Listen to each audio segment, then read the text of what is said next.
जय हिंद दोस्तों, आप सभी का स्वागत है आपके अपने YouTube channel smart study bye आलोक सर में। कैसे हैं आप लोग? उम्मीद है आप सभी बहुत अच्छे होंगे। आप अपनी तैयारी को बेहतर कर रहे होंगे। जैसे कि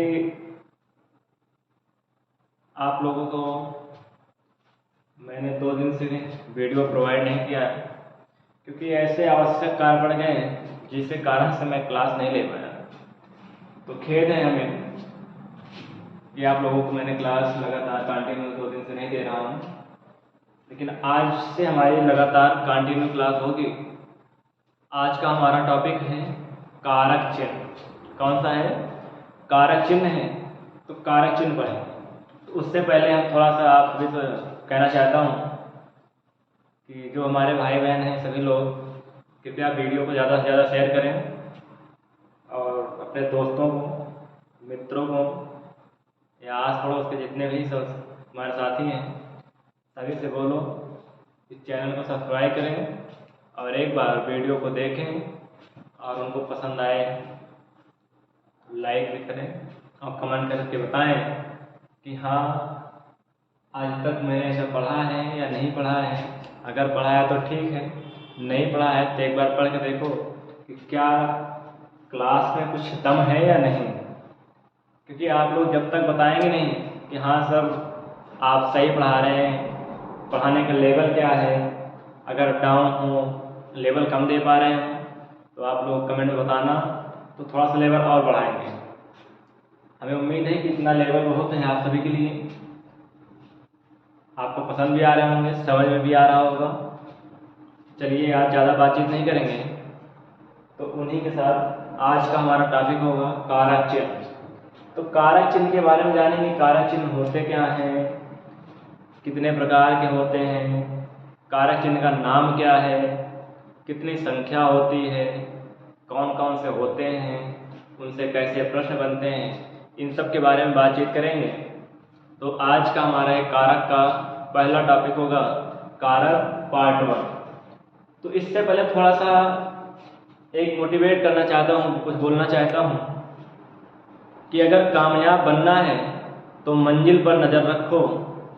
अगर कामयाब बनना है तो मंजिल पर नज़र रखो, क्योंकि कौवे के टोकने से चील रुका नहीं करती। मेरे दोस्त, अगर कामयाब बनना है तो मंजिल पर नज़र रखो, क्योंकि कौवे के टोकने से चील रुका नहीं करती। तो इसी के साथ आज की क्लास की शुरुआत होती है कारक चिन्ह की। कारक चिन्ह का पार्ट 1 वीडियो होगा। कारक को इतना अच्छे तरीके से पढ़ लेंगे कि आज के बाद आप सभी को कारक कभी परेशान नहीं करने वाला है। तो चलिए वीडियो शुरुआत करते हैं। कारक चिन्ह। कारक चिन्ह है क्या? कारक चिन्ह बना किससे है? अगर बात करें कि कारक का निर्माण कैसे हुआ है, तो आप सभी ये बताएंगे कि कार प्लस का, कार प्लस का, या फिर किसी का जवाब आएगा कि कार प्लस अक, यही जवाब आएगा। चलो देखते हैं। कारक का निर्माण क्री प्लस उड़ूल से होना है। किससे? क्री प्लस उड़ूल से। हाँ, देखने में आपको अजीब लग रहा होगा, पढ़ने में अजीब लग रहा होगा कि इन दोनों के में से कारक कैसे बन सकता है। तो चलिए बताते हैं।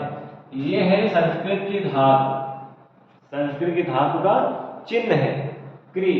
निर्माण किससे हुआ है? उड़ूल प्रत्यय से। ये क्या है? संस्कृत की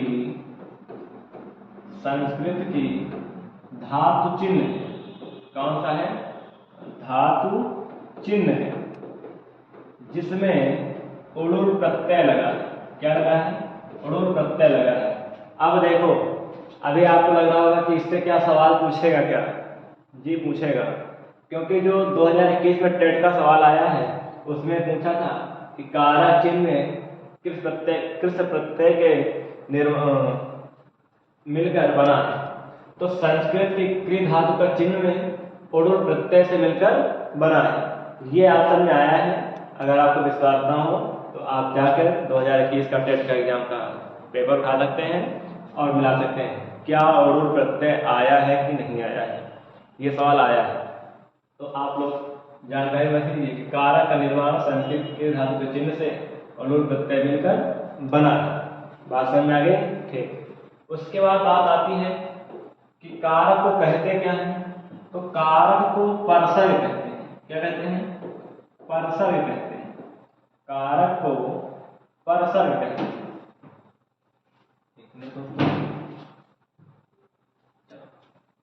कारक क्या कहते हैं? परसर्ग कहते हैं। चलो, कारक को क्या कहते हैं? परसर्ग। अगर बात करें कि कारक को परसर्ग कहते हैं तो किसी ने कहा होगा, जैसे आपका नाम है रमेश, तो रमेश आपको किसी ने कहा होगा। वैसे कारक को परसर्ग कहा गया, तो परसर्ग किसने कहा? तो आचार्य हजारी प्रसाद द्विवेदी। हजारी प्रसाद द्विवेदी ने कारक चिन्ह को क्या बोला है? परसर्ग। क्या बोला है? परसर्ग। इतनी बात आपको समझ में आ रही होगी कि कारक चिन्ह संकेत की क्रिया धातु के चिन्ह में अड़ोर प्रत्यय से मिलकर बना है। कारक को क्या कहते हैं? परसर्ग कहते हैं। कारक को परसर्ग किसने कहा? आचार्य हजारी प्रसाद द्विवेदी ने। दोस्तों आप भी हमारे साथ नोट करते हुए चलेंगे। चलो, कारक को क्या कहा? परसर्ग। किसने कहा? आचार्य हजारी प्रसाद द्विवेदी। इतनी बात समझ आ गई। चलो आगे चलते हैं। कारक की परिभाषा क्या होती है? कारक की परिभाषा क्या होती है? तो कारक की परिभाषा होती है कि क्रिया के साथ जिसका सीधा संबंध हो। क्या हो? क्रिया के साथ जिसका सीधा संबंध हो। क्रिया के साथ जिसका सीधा संबंध हो। कैसा संबंध हो? सीधा संबंध हो, उसे कारक कहते हैं। सीधा संबंध हो, उसे कारक कहते हैं। परिभाषा क्या बन गई कि क्रिया के साथ जिसका सीधा संबंध हो उसे कारक कहते हैं। बात कहने की है कि कुछ भी काम होगा, कारक संबंध किससे रखेगा? क्रिया से। तो क्रिया के साथ जिसका सीधा संबंध हो उसे कारक कहते हैं। चलो देखते हैं कैसे।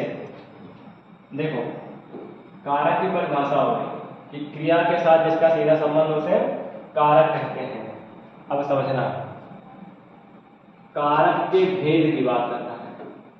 कारक के भेद, क्या बात कर रहा है? कारक के भेद की बात कर रहा है।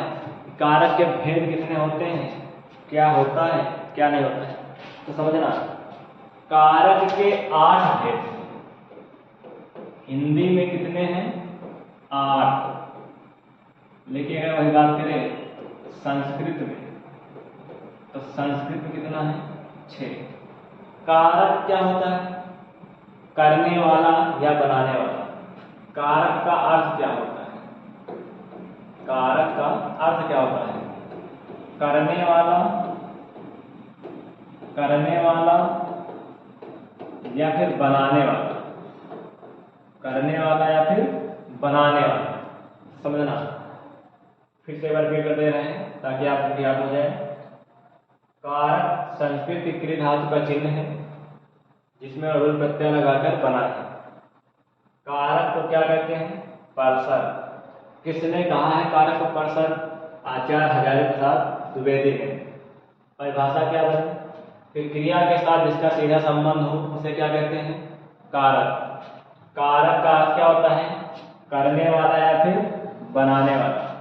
करने वाला या फिर बनाने वाला। ठीक। कारक के भेद कितने हैं? कारक कितने प्रकार का होता है? तो हिंदी में कितने होते हैं? 8। संस्कृत में कितने होते हैं? 6। इतनी बात समझ में आ गई। चलो ठीक, आगे देखते हैं। कारक कितने प्रकार के होते हैं? 8।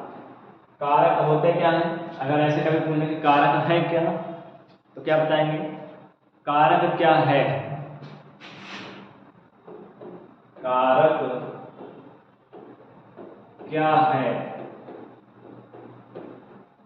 तो कारक ऐसे शब्दांश होते हैं, ये ऐसे शब्दांश होते हैं, ये ऐसे शब्दांश होते हैं, ये ऐसे शब्दांश होते हैं जो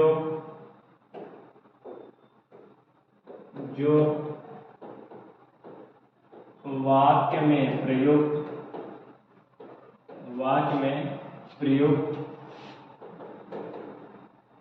संज्ञा या सर्वनाम को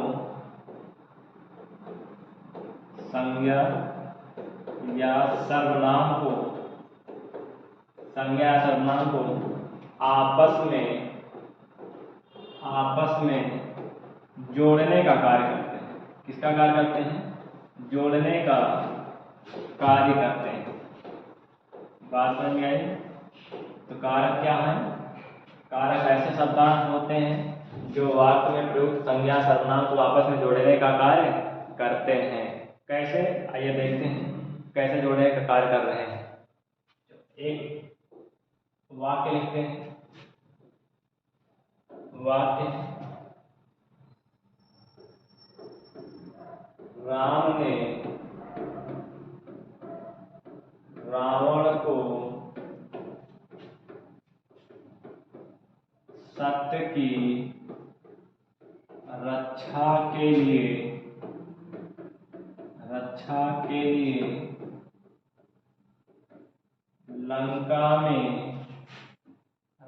लंका में मारा। दिखाई दे रहा होगा। राम ने रावण को सत्य की रक्षा के लिए लंका में मारा। देखते हैं कारक कौन कौन से हैं।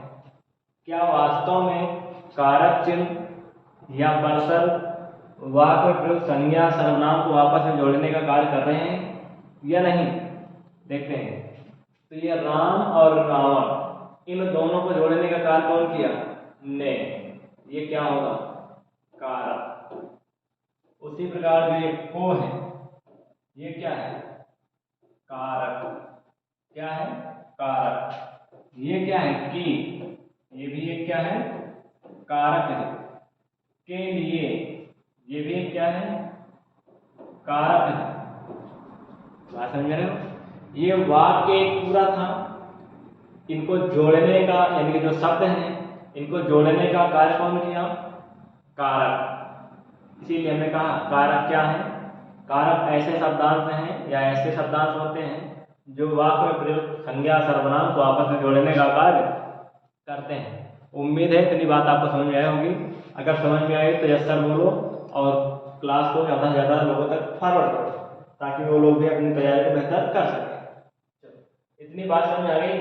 ये सभी जो बीच बीच में लिखे हैं, ने, को, की, के लिए, सब क्या है? कारक है। क्या है? कारक है। आगे देखते हैं कारक क्या है। कारक के लिए एक और इम्पोर्टेंट लाइन लिख लेना।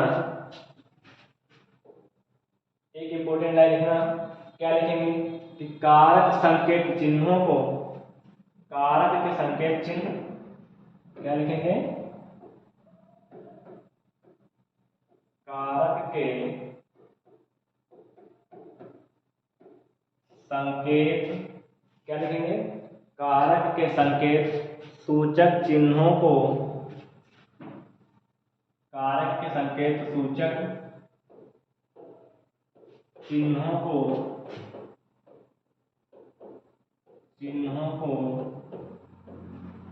को विभक्ति कहते हैं। क्या कहते हैं? विभक्ति कहते हैं। बात को समझना। कारक के एक इम्पोर्टेंट लाइन और है। कारक के संकेत सूचक चिन्हों को क्या कहते हैं? विभक्ति कहते हैं। ये बात समझ में आई? कभी आपसे सवाल पूछते हैं कि कारक के संकेत सूचक चिन्हों को क्या कहते हैं? विभक्ति कहते हैं। जैसे प्रथमा विभक्ति, द्वितीय, तृतीय, चतुर्थी, पंचमी, षष्ठी, सप्तमी, अष्टमी या संबोधन, ये होता है नहीं?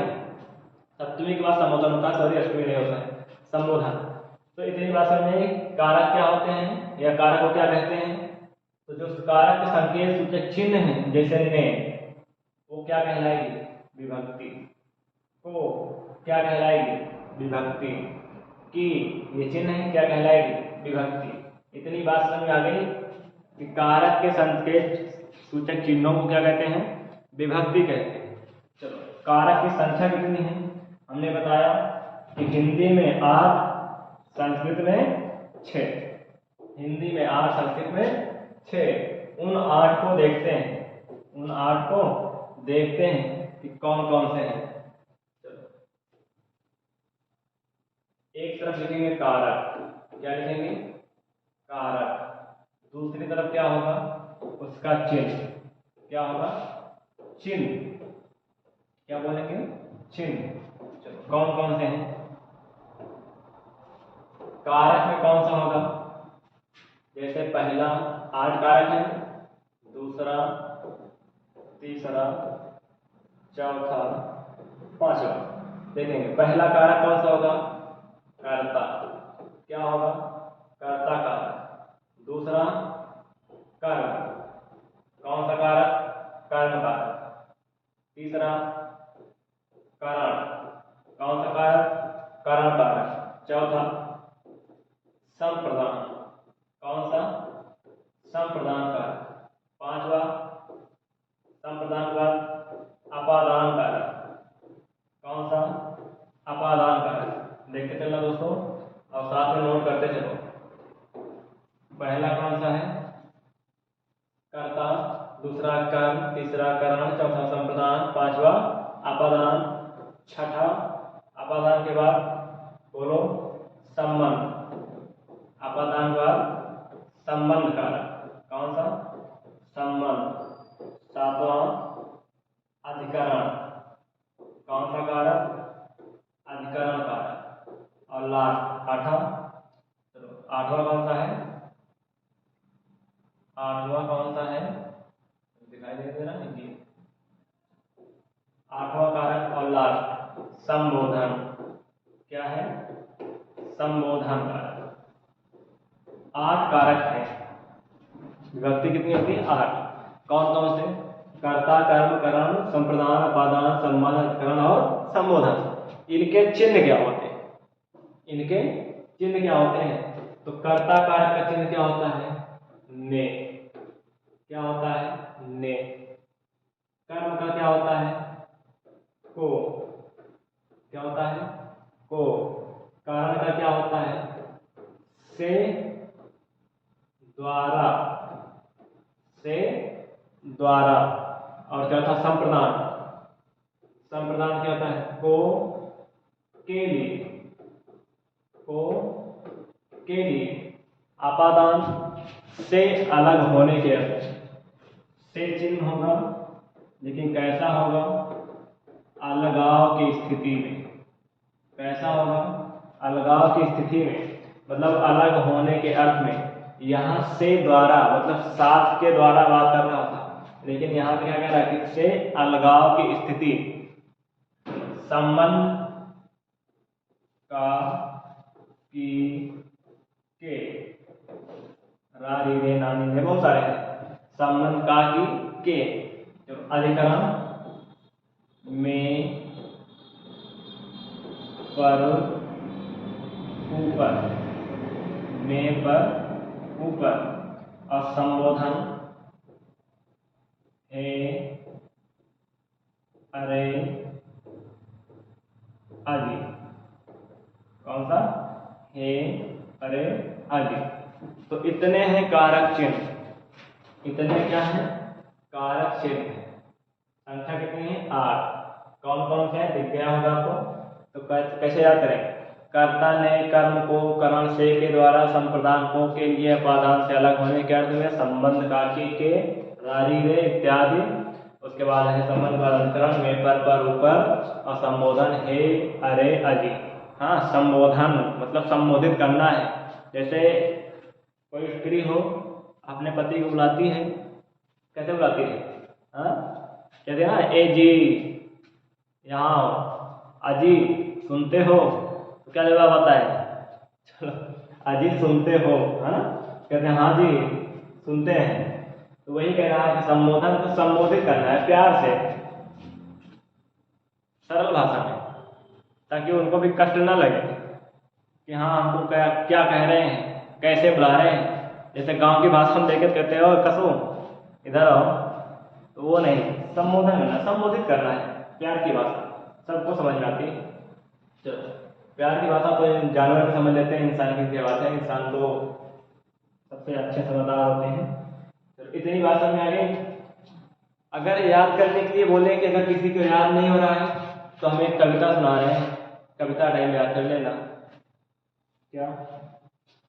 कर्ता ने फिर कर्म को और करण से मान, संप्रदान को के लिए अपादान से मान, संबंध काफी के में पर अधिकरण समान, संबोधन हे हो अरे अजीब, यही कारक की पहचान। सॉरी दोस्तों, बगल से बह जा रही है इसलिए हार्न मार दिया है, थोड़ी सी आवाज़ आ गई होगी, इसलिए हमें खेद है कि एकदम मेन फ्रंट पर ही सेंटर है तो आवाज़ें आती रहती रहती हैं, तो आप लोग थोड़ा सा सहयोग करेंगे। चलिए, इतना समझ में आया। अगर नहीं समझ में आया तो कविता टाइप हमने बना दिया है। कर्ता ने फिर कर्म को और करण से मान, संप्रदान को के लिए अपादान से मान, संबंध काफी के अधिकरण में पर समान, संबोधन है अरो हे अरे अजी, यही कारक की पहचान। चलो, अभी भी अगर नहीं पहचान पा रहे हो तो मैं लिख दे रहा हूँ तुम्हारे लिए पहचानने का तरीका। क्या लिख दे रहा हूँ? पहचानने का तरीका। कारक की पहचान कैसे करेंगे?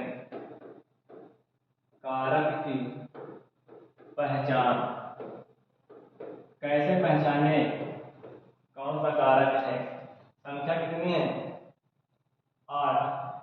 पहला कर्ता। पहला कौन सा है? कर्ता। कर्ता कारक क्या होता है? कर्ता कारक जो क्रिया को या जो क्रिया को संपन्न करता है, बिना कर्ता के क्रिया होगी नहीं। और हमने बताया कि जिसका सीधा संबंध क्रिया से हो वो क्या कहलाता है? कारक। तो कारक का संबंध किससे होता है? क्रिया से। ये भी सवाल आया है कि किसका संबंध सीधा क्रिया से होता है? कारक। कारक का संबंध होता है क्रिया से। बात याद रखना, सवाल आए हैं। कारक का संबंध होता है तो क्रिया से। कर्ता क्या कह रहा है? कह रहा क्रिया को संपन्न करता है। कर्ता जो क्रिया को संपन्न करता है। क्या करता है? संपन्न करता है। संपन्न करता है, वही क्या है?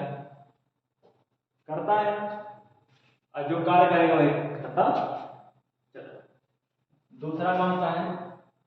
कर्म। कौन सा है? कर्म। कर्म कारक क्या होगा? कर्म जो क्रिया से प्रभावित होता है। जो क्रिया से प्रभावित होता है। अब कैसा प्रभावित होता है जब कर्म पढ़ेंगे तो? हाँ, जो क्रिया से प्रभावित होता है उसे क्या कहते हैं? कर्म। तीसरा कारण। तीसरा कारण।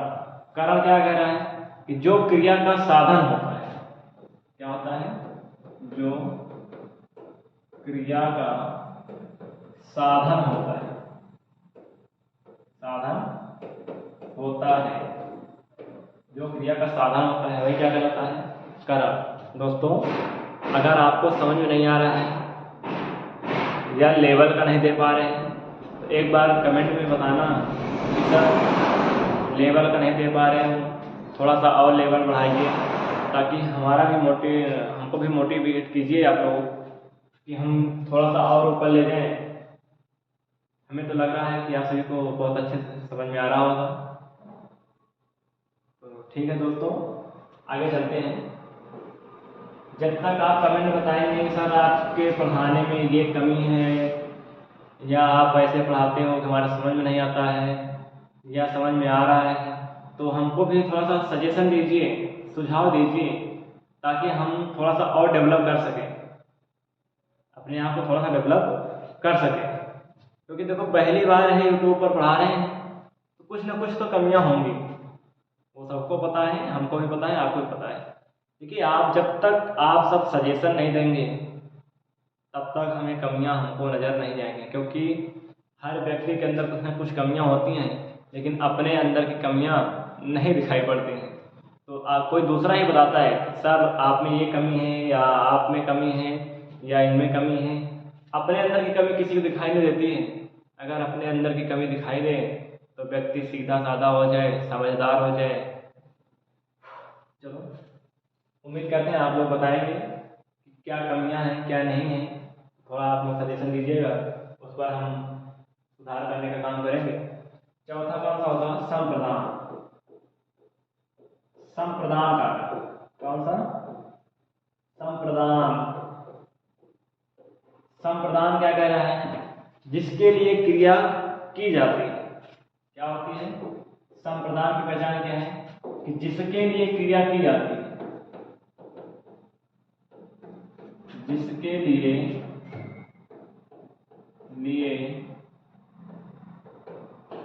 क्रिया की जाती है उसे क्या कहते हैं? संप्रदान कारक। क्या कहते हैं? संप्रदान कारक। संप्रदान के बाद अपादान। कौन सा? अपादान कारक। अपादान कारक क्या है? कह रहा है कि जो अलगाव को व्यक्त करता है। जो क्या करता है? अलगाव को व्यक्त करता है। अलगाव को व्यक्त करता है। जो अलगाव को व्यक्त करता है। जो अलगाव को व्यक्त करता है वही क्या होता है? अपादान। अपादान के बाद छठा कौन सा होगा? अपादान के बाद? अपादान के बाद संबंध। कौन सा? संबंध। उम्मीद है कि आप लोगों को याद हो जा रहा होगा। हम देखो बार बार इसलिए रिपीट कर रहे हैं ताकि आपको समझ में आए, सुनते सुनते याद हो जाए। किसी को बुरा लग रहा हो तो थोड़ा सा एडजस्ट करना, क्योंकि बार बार जितनी बातें हम सुनेंगे उतने ज़्यादा कंठस्थ होता है। उतने ज़्यादा कंठस्थ होता है। और जो कहते हैं कि हमें कुछ याद नहीं होता है, तो याद करने का एक ही फार्मूला है कि 5 पेजेस पर डे आप लिखना शुरू करिए। आप कहीं भी जाते हैं, कहीं भी पढ़ते हैं, कोई भी टॉपिक खत्म होता है, आप लिखना शुरू करिए। 5 पेज रोज लिखिए। जितना ज़्यादा आप लिखेंगे उतना ज़्यादा आपके सोचने की और हजम करने की क्षमता बढ़ेगी। बहुत सारे लोग कहते हैं कि हमें कुछ याद नहीं रहता। आपने हजम करने की कोशिश ही नहीं की है, क्योंकि आप मूवी देखते हो, बड़ी आसान से समझ में आ जाती है और पूरा शुरू से लेकर लास्ट तक आपको पूरी कहानी, पूरी स्टोरी, जितने भी पिक्चर दिखाए जाते हैं सब याद होते हैं। आप गाना सुनते हो, शुरू से लेकर लास्ट तक पूरा याद रहता है। कब कहाँ पर क्या हो रहा है, कहाँ पर म्यूजिक आ रही है, कहाँ पर आवाज़ आ रही है, सब याद होते हैं। लेकिन ये क्यों नहीं याद होता? क्योंकि आपने हजम करने की कोशिश ही नहीं की कि हमें याद हो जाए। तो आज से लिखना छोड़िए, पढ़ने की आदत डालिए। सॉरी, आज से आप लोग पढ़ने की आदत छोड़िए, लिखने की आदत डालिए।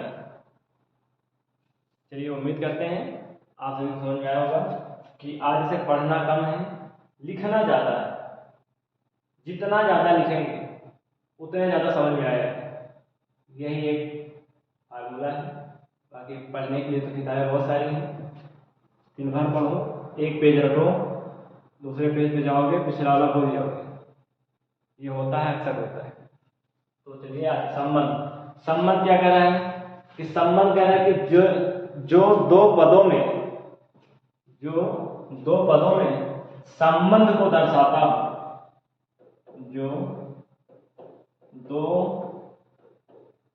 पदों के बीच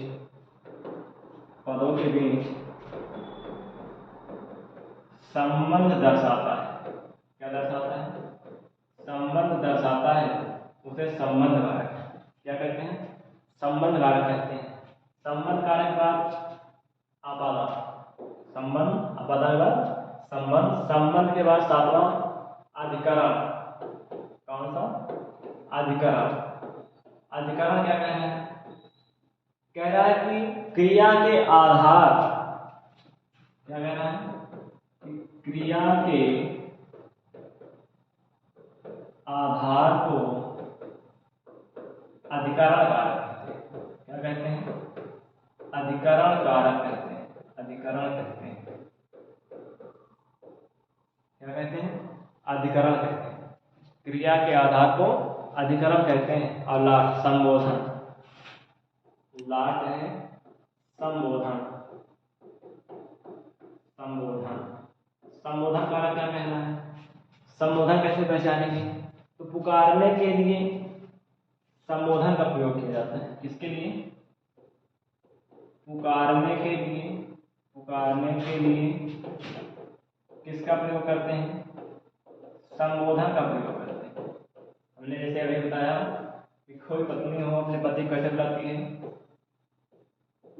कैसे बुलाती है? कहते हैं ना, अजी सुनते हो?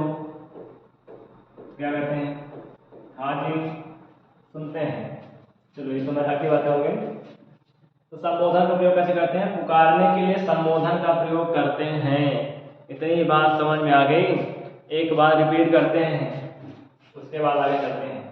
आज का ये केवल बेसिक है, इतनी जानकारी सबको होनी चाहिए और इतनी जानकारी सबको होता भी है। कारक चिन्हों की संख्या कितनी है?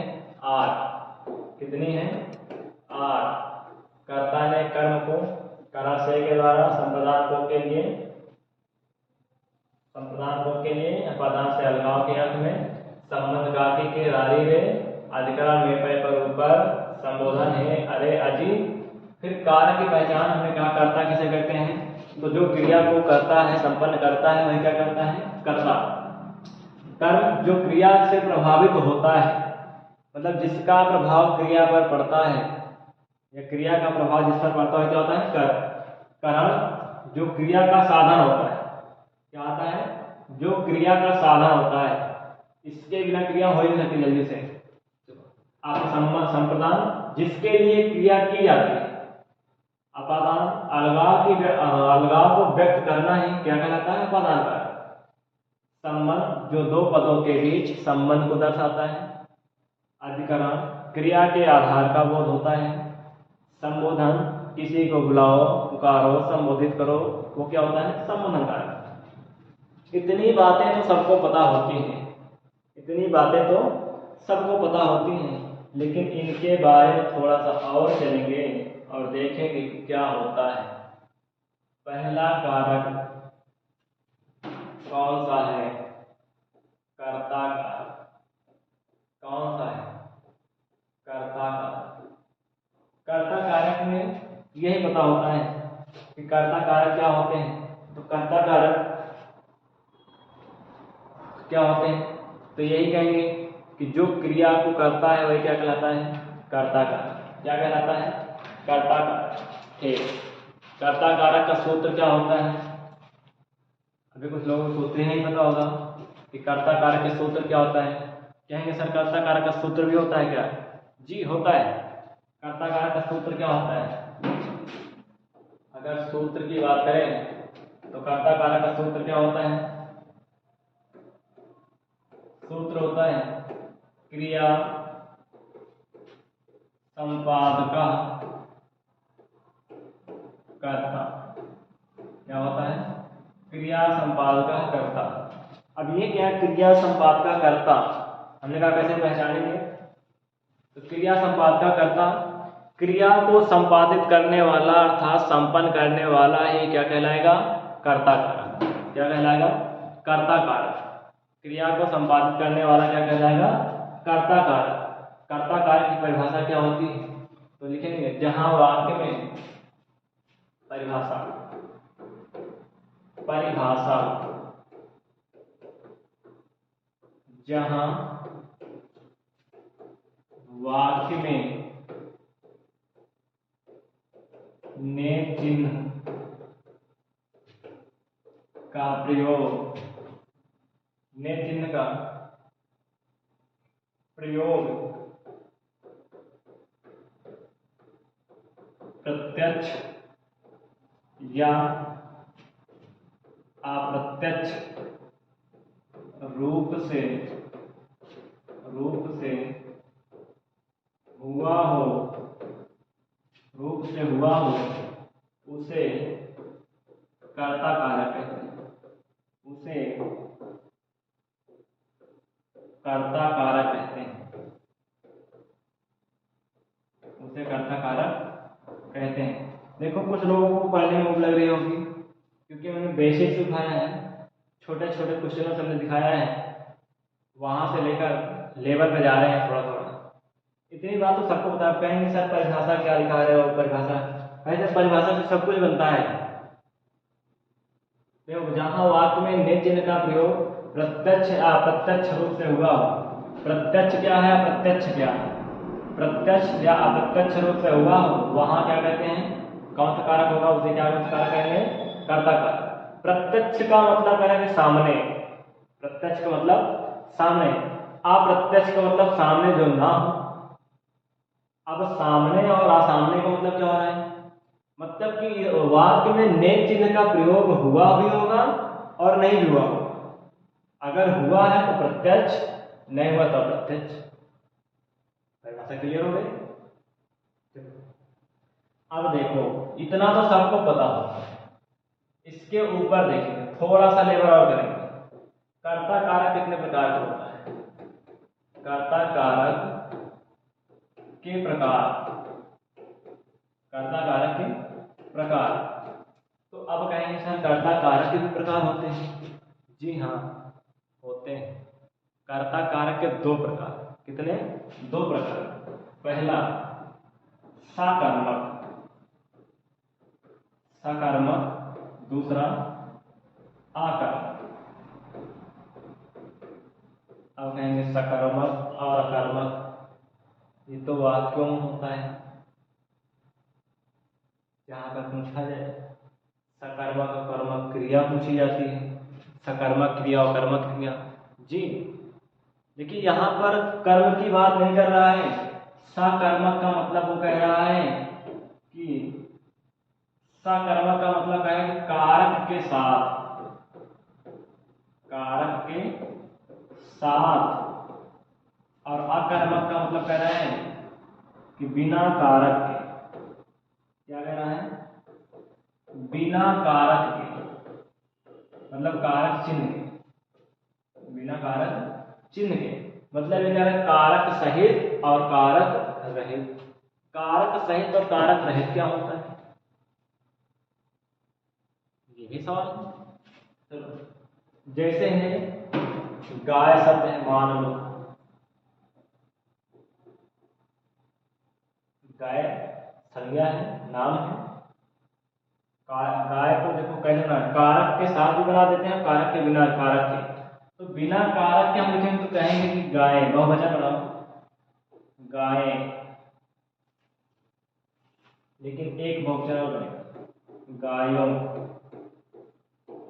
अब देखो सकर्मक हमने कहा कारक के साथ और बिना कारक। कारक का चिन्ह क्या होता है, जैसे ने, को, ये बताया ऊपर। तो गाय ने या गाय को नहीं बैठ रहा है, मतलब ये कौन सा कारक है, कर्ता में भी अकर्मक। सकर्मक कर्म के साथ गायों ने, गायों को, गायों के लिए बैठ रहा है क्या, वही कहने की बात कह रहा है कि जो दो प्रकार के होंगे कौन कौन से होंगे। बात समझ आ गई, सकर्मक कर्ता और अकर्मक कर्ता। उदाहरण देखते हैं, उदाहरण क्या होता है। उदाहरण है आपके लिए कि राम ने रोटी खाई, कौन सा है, राम ने, राम ने रोटी खाई, यह है एक वाक्य। अब इसमें किस कारक चिन्ह का प्रयोग हुआ है तो कैसे जानेंगे, हमें याद होनी चाहिए कारक चिन्ह, और आप भी कारक चिन्ह याद करते चलिए। कर्ता ने कर्म को, तो क्या मिला, ने मिला क्या, कौन सा है, कर्म, सॉरी कर्ता। क्या कर्म का चिन्ह दिखाई दे रहा है, नहीं दिखाई दे रहा है, कौन सा होगा, कर्ता कारक। वैसे भी देखते हैं, हमने कहा कि राम क्या है, कर्ता, खाई क्या है, ये खाना, क्रिया, जो बच गया वो कर्म, जो बच गया वो कर्म। अगर याद नहीं आ रहा है तो तोड़ लेंगे। तो राम ने रोटी को खाई होता तो ठीक है, यानी कि हमने कहा कि कर्ता कारक में नेर चिन्ह का प्रयोग प्रत्यक्ष और अप्रत्यक्ष दोनों होगा, तो क्या प्रत्यक्ष रूप से प्रयोग हुआ है? क्या हुआ है? ठीक। चलो इसके बाद देखो, जैसे दूसरा उदाहरण दे रहे हैं कि राधा लिखती है, राधा लिखती है। अब बताओ किस कारक चिन्ह का प्रयोग हुआ है?